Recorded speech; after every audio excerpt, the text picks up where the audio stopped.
Inilah Injil Yesus Kristus menurut Matius. Pada zaman pemerintahan Raja Herodes, sesudah Yesus dilahirkan di Betlehem di tanah Yudea, datanglah orang-orang Majus dari timur ke Yerusalem. Mereka bertanya-tanya, "Di manakah Dia, Raja orang Yahudi yang baru dilahirkan itu? Kami telah melihat bintangnya di timur, dan kami datang untuk menyembah Dia." Mendengar itu, terkejutlah Raja Herodes beserta seluruh Yerusalem. Lalu dikumpulkannyalah semua imam kepala dan ahli Taurat bangsa Yahudi. Kemudian dimintanya keterangan dari mereka di mana Mesias akan dilahirkan. Mereka berkata kepadanya, "Di Betlehem di tanah Yudea, karena demikianlah ada tertulis dalam kitab Nabi. Dan engkau Betlehem di tanah Yudea, engkau sekali-kali bukanlah yang terkecil di antara mereka yang memerintah Yehuda. Karena dari engkaulah akan bangkit seorang pemimpin yang akan mengembalakan umatku Israel." Lalu dengan diam-diam Herodes memanggil orang-orang Majus itu, dan dengan teliti bertanya kepada mereka, "Kapan bintang itu tampak?" Kemudian ia menyuruh mereka ke Betlehem, katanya, "Pergi dan carilah anak itu dengan teliti, dan segera sesudah kamu menemukan dia, kabarkanlah kepadaku, supaya aku pun datang menyembah dia." Setelah mendengar kata-kata Raja Herodes, mereka pun berangkat.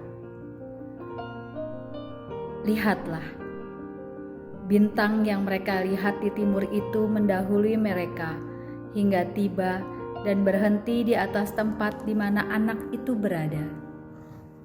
Ketika melihat bintang itu, mereka sangat bersuka cita.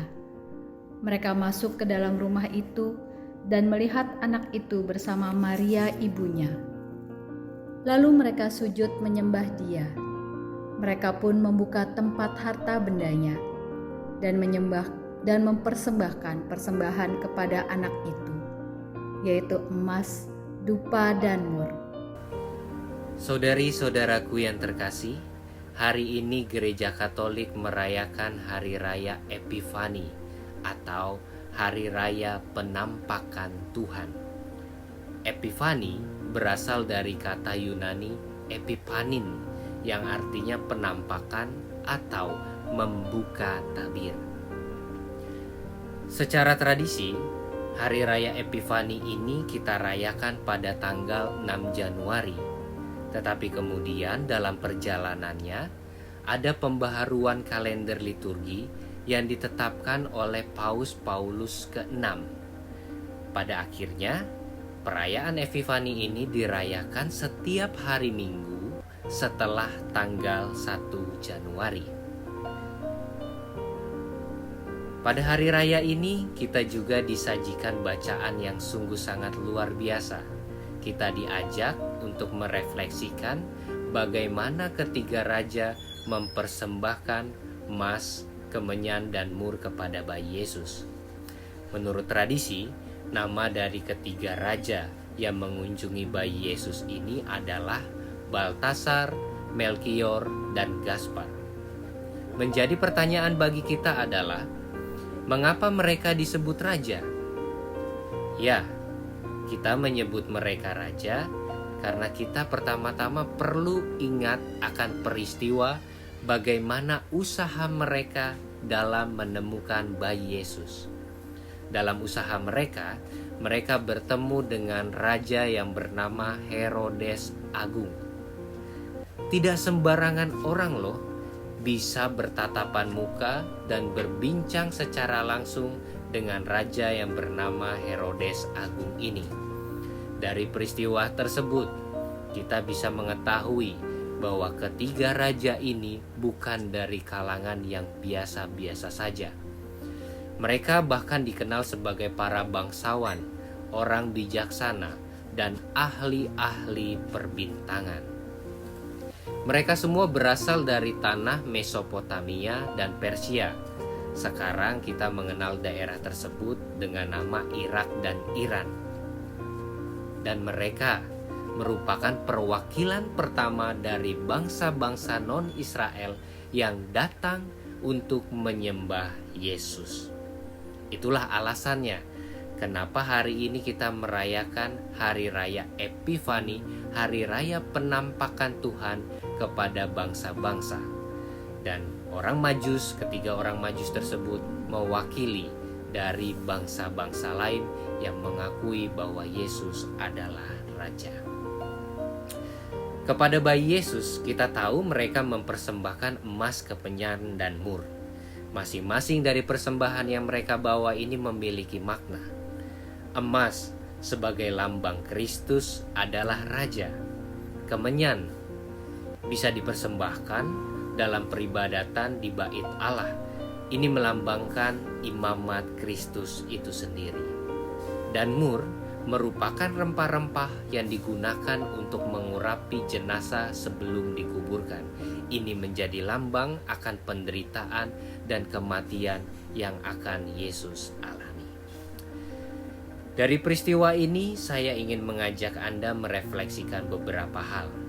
Yang pertama, seperti para Majus yang membawa persembahan kepada Yesus, mari kita juga pada peringatan ini mempersembahkan resolusi ataupun rencana-rencana hebat dan luar biasa kita di tahun 2022 ini kepada Tuhan.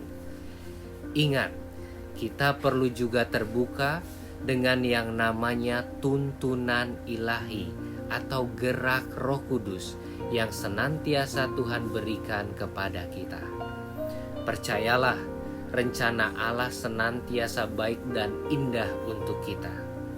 Keterbukaan pada rencana Allah memampukan kita untuk lebih bisa menerima, bahkan mensyukuri perubahan-perubahan yang terjadi dalam kehidupan kita.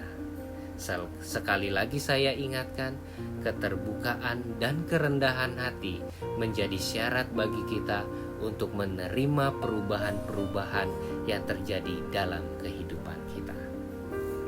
Hal kedua yang ingin saya refleksikan adalah, kalau kita berbicara tentang persembahan, mari kita refleksikan kenyataan konkret yang kita lakukan setiap minggu, yaitu memberikan kolekte.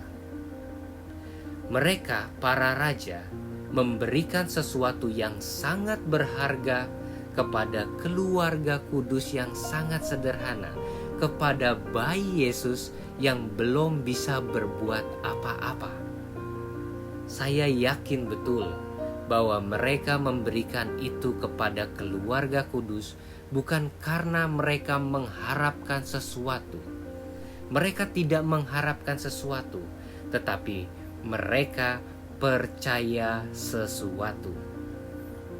Barang-barang yang mereka berikan bukan lagi sekedar hadiah, bukan lagi sekedar pemberian semata, tetapi menjadi persembahan syukur karena mereka mengalami kebaikan dan berkat Tuhan. Sampai di sini saudari-saudaraku yang terkasih, kita patut bertanya, apakah motivasi yang sama juga mendasari setiap kolekte yang kita berikan setiap minggunya?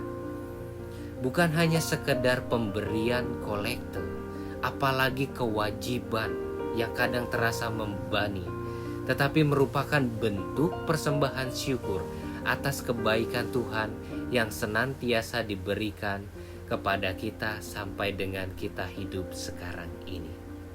Saudari-saudaraku yang terkasih, kalau kita membantu orang yang miskin, kalau kita memberikan sumbangan kepada mereka korban bencana alam, seharusnya kita melakukan itu semata-mata karena kita melihat wajah Allah dalam diri mereka. Tidak perlulah kita mengharapkan sesuatu dari apa yang kita berikan. Tetapi yakinlah bahwa kita percaya bahwa ada Tuhan yang memperhatikan setiap kebaikan yang coba kita lakukan. Ingat, Tuhan sayang padamu, dan jangan lupa berdoa hari ini. Tuhan memberkati.